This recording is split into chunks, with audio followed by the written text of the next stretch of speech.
शिव की प्राप्ति का केंद्र बिंदु है आपका भाव। भय से शिव तत्व प्राप्त नहीं होता।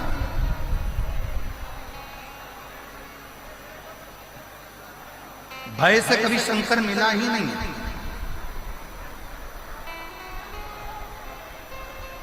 जितनों ने भय दिखाया शंकर भगवान को धतूरा मत चढ़ाना, शिव जी को बेलपत्र ऐसे मत चढ़ाना, शंकर जी को ऐसे मत करना, शिव जी के मंदिर में ऐसे मत जाना, शंकर भगवान की भक्ति ऐसे मत करना, शिव जी का गुणगान ऐसे मत करना, शिव का स्मरण ऐसे मत करना, शंकर की भक्ति ऐसे मत करना, शिव नाम ऐसे मत लेना, शंकर की स्मरण ऐसे मत करना। जिसने भय दिखाया शंकर भगवान भय से कभी नहीं। लोग आडंबर में पढ़कर, दिखावे में पढ़कर, कहीं ना कहीं गलत विचारों में पढ़कर शिव से दूर होते चले।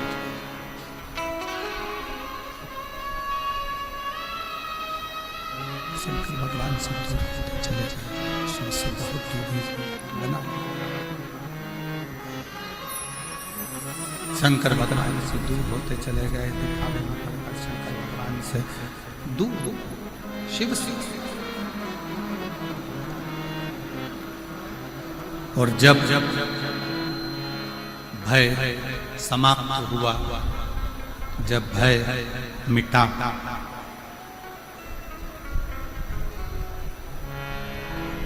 और अंदर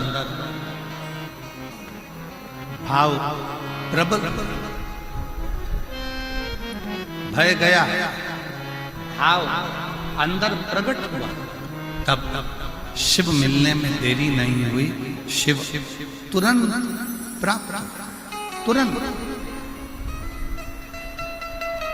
मेरी जीजियों, मेरे जीजाओं, मेरी बेटियों, बेटाओं, मेरी माताओं, मेरे भाई, शिव कथा सुनने वालों के मन में एक बड़ा उलझन सा एक प्रश्न खड़ा होगा।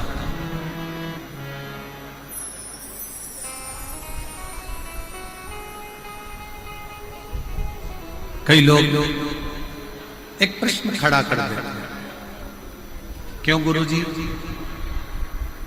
हम इतना पुण्य करते हैं, हम इतना भजन करते हैं, हम इतना कीर्तन करते हैं, हम इतना मंत्र जाप करते हैं, हम इतना नाम जाप करते हैं, हम इतना स्मरण करते हैं, हम इतना पुण्य करते हैं, हम भजन करते हैं, कीर्तन करते हैं, मंत्र जाप करते हैं, पुण्य करते हैं, और उसका फल भगवान बहुत लेट देता है, बहुत लेट, बहुत देर से देता है। और थोड़ा सा यदि पाप कर्म हो जाए,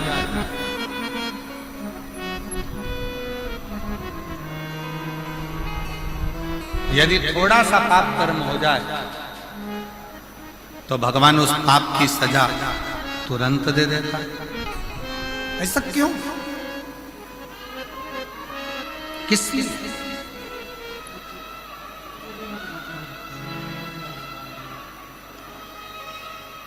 थोड़ा विचार करिएगा कि पुण्य करने पर उसका फल थोड़ा लेट मिलता है, पर पाप करने पर उसका फल, पाप कर्म का दंड तुरंत प्राप्त होता है। और ये केवल एक आपका या हमारा प्रश्न नहीं है, ये केवल आपका और हमारा प्रश्न नहीं है। एक बार माँ जगत जननी जगदम्बा माँ पार्वती जी भगवान देवाधिदेव महादेव के साथ में भ्रमण करने के लिए निकलती हैं और महाकाल वन उज्जैनी में पहुंचती, अवंती का प्रदेश।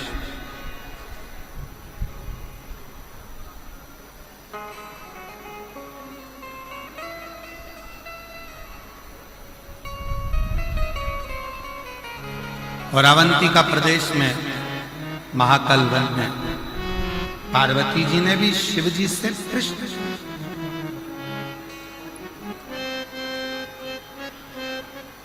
पार्वती जी ने भी भगवान शंकर से प्रश्न किया कि पुण्य का फल लेट मिलता है, पर पाप का फल तुरंत प्राप्त होता है, तुरंत मिल जाता है।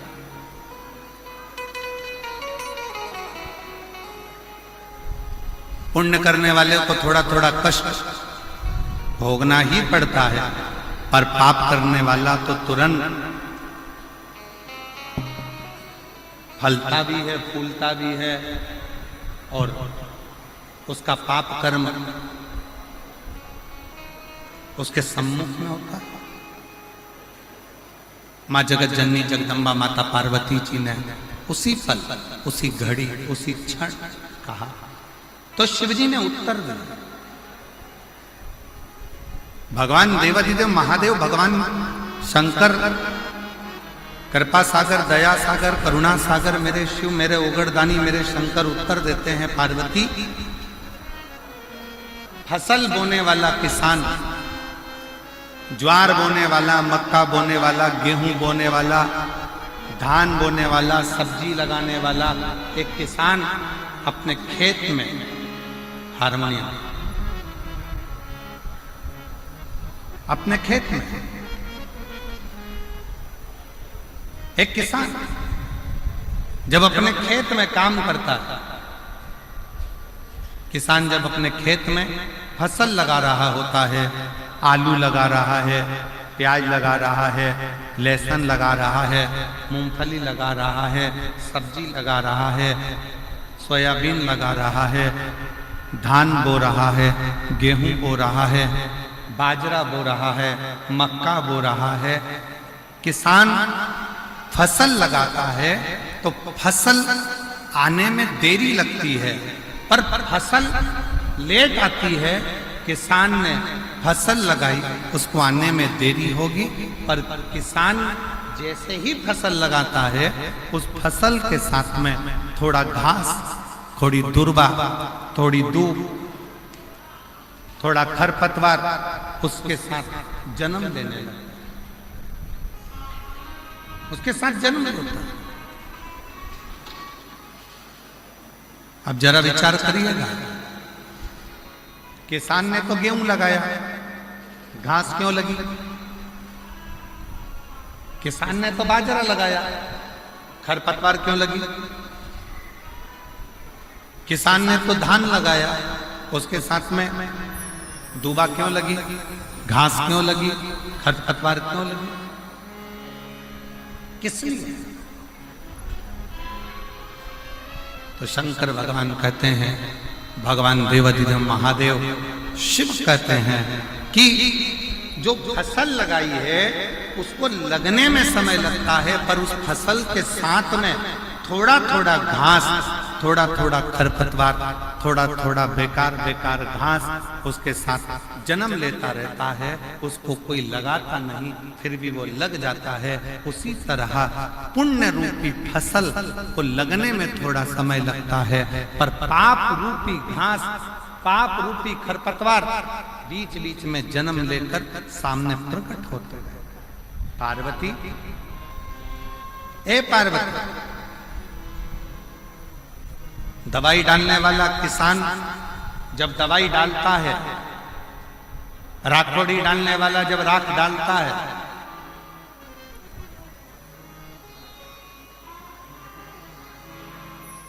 नीम का रस डालने वाला जब नीम का रस छिड़कता है, तो सुनो पार्वती, फसल उस नीम के रस से जलती नहीं, राखोड़ी डालने से वो फसल बेकार नहीं होती है।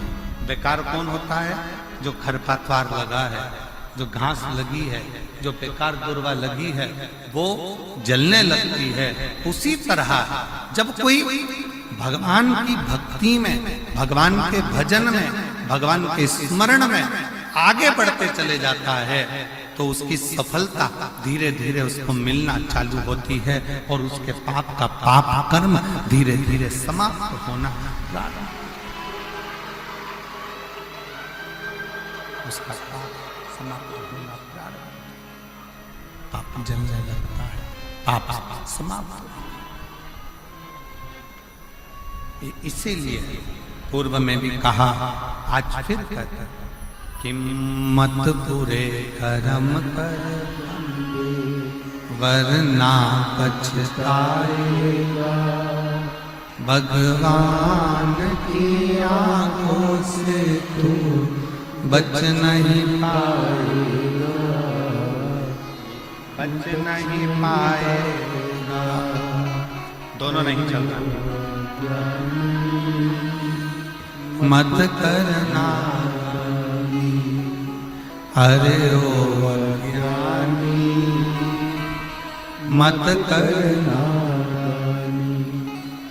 तेरे कर्म का फल तू ही पाएगा, जैसा किया तूने तेरे आगे आएगा।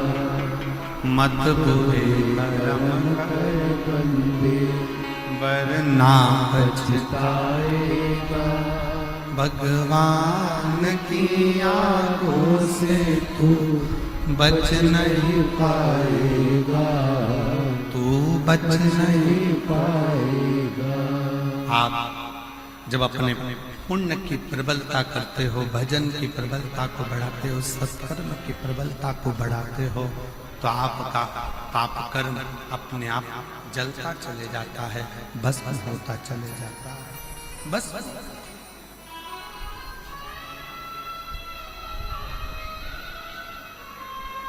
रतनगढ़ की मेरी जीजियों, रतनगढ़ की मेरी माताओं, मेरे जीजा,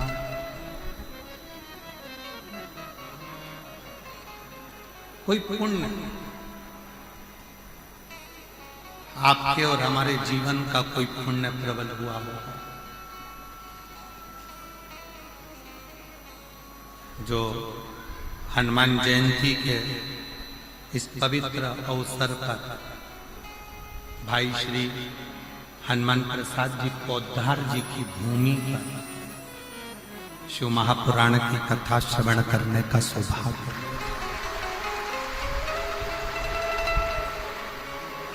कोई पुण्य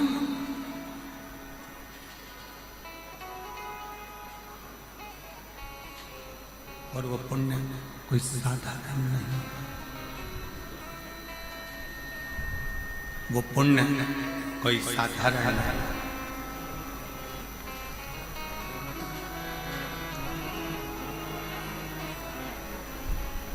आपकी अविरल भक्ति का पुण्य है, भजन का पुण्य है, आपकी अविरल भक्ति का पुण्य है, जिस भक्ति के पुण्य पर शिव तत्व की ये पवित्र कथा आपको और हमको मिली।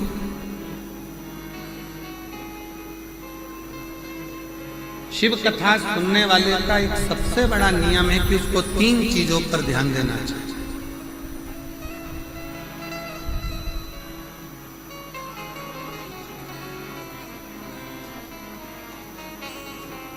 शिव महापुराण की कथा श्रवण करने वालों को 3 बातों पर ध्यान देना चाहिए। पहले नंबर का है अपने द्वारा,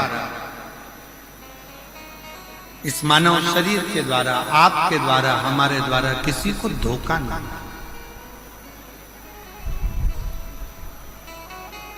किसी को धोखा ना। दूसरे नंबर पर है कोई कितना भी जिंदगी में गलत बोले, अपशब्द बोले, ताना दे, गाली दे, आड़ा टेढ़ा बोले, आपको दिन रात 24 घंटे कोसता रहे, दिन रात बैठकर आपको गालियां देता रहे, शिव महापुराण की कथा कहती है, कथा सुनने वाले को, शिव महापुराण की कथा सुनने वाले को दूसरी बात पर ध्यान देना चाहिए कि कोई कितनी भी निंदा करे, अपशब्द बोले, ताना दे, गाली दे, आड़ा टेढ़ा बोले, कोसे, दिन रात अपशब्द पर अपशब्द बोले, तो भी आप उसके लिए कभी अपशब्द ना कहें और यहां से सुनकर यहां से निकालते जाएं और अपने हृदय में उसके विचार कभी।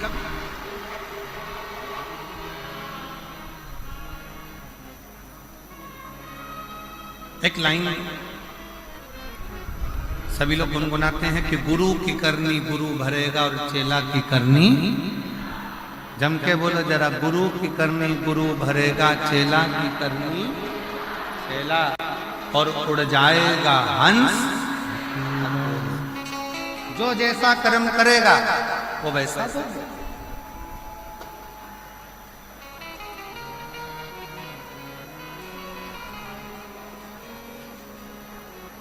अब कई माताएं कह देती गुरुजी वो हमारी पड़ोसन हमको दिन रात कोसती, दिन रात गाली देती, दिन रात अपशब्द कहती।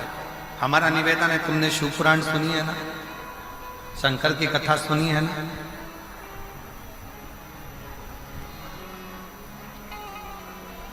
जिसका बाप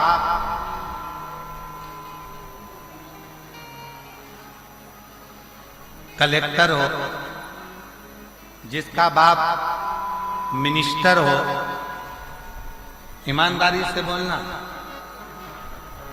उसकी लड़की को ससुराल वाले तकलीफ दे सकते हैं क्या? जम के बोलो जरा, जम के। अरे आवाज नहीं आई, अच्छे से बोलो। नहीं, जिसका बाप एसपी हो, कमिश्नर हो, आईजी हो, डीआईजी हो, उसकी लड़की को ससुराल में दुख मिल सकता है क्या? नहीं। कोई दुख देगा तो क्या होगा? बेटी अपने बाप को फोन कर देगी, पापा, पिताजी ये मुझे कष्ट दे रहे हैं, और पिताजी अपने थाने में फोन करेगा और फोन कर कर बोलेगा जरा उठा ला तो उसको, जा जरा उठा के, मेरी बेटी को कष्ट दे रहा है, मेरी बेटी को दुख दे रहा है, मेरी बेटी को तकलीफ दे रहा है। बस कलेक्टर की बेटी को दुख नहीं मिलता, एसपी की बेटी को दुख नहीं मिलता, आईजी कमिश्नर की बेटी को दुख नहीं मिलता, कोई मंत्री संतरी अच्छे पद पर बैठा है और उसकी कोई बेटी है उसको दुख नहीं मिलता। उसी तरह जिसने शंकर भगवान को अपना बाप बना लिया उसकी बेटी को भी दुख नहीं।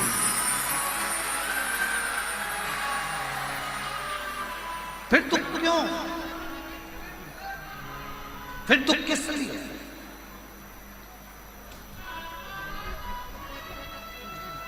अभी 4 दिन पहले रतनगढ़ में अगर गर्मी को देखा जाए, तापमान को देखा जाए तो 42, 43, 44, 45 छू रहा था। बाप आया, शिव पुराण की कथा चालू होने वाली,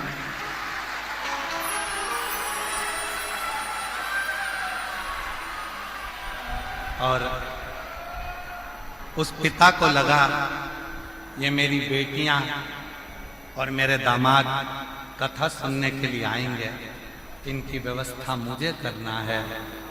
ईमानदारी से बोलो, तुम तो घर से चली थी तो ये सोच रही थी इतनी गर्मी पड़ेगी, इतनी गर्मी पड़ेगी, इतनी गर्मी पड़ेगी, बाहर तक गर्मी थी। कथा के मंडप में जैसे ही आके बैठी तो ऐसा लग रहा है कि मेरे पास में से कोई धीरे धीरे धीरे धीरे पंखा कर रहा है, और बाबा का पास पिता वो पिता, बाप वो बाप, बाबुल वो बाबुल है, पिता पिता, बाप बाप है।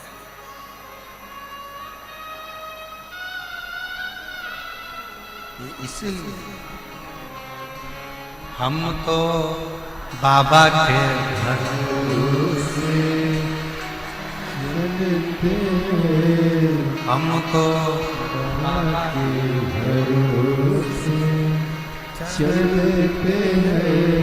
ये दुनिया वाले जलते हैं, ये दुनिया वाले जलते हैं, हम तो बाबा के भरोसे चलते हैं, हम तो बाबा के भरोसे चलते हैं। शिव के भगवान शंकर के भगवान शंकर के शरणागत पड़ जाए, भगवान शंकर की शरण में पड़ जाए।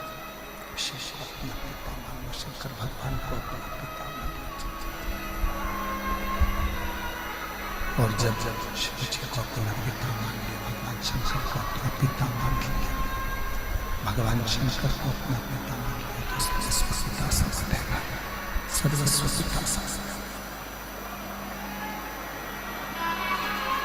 शिव को पिता, भगवान शंकर को अपना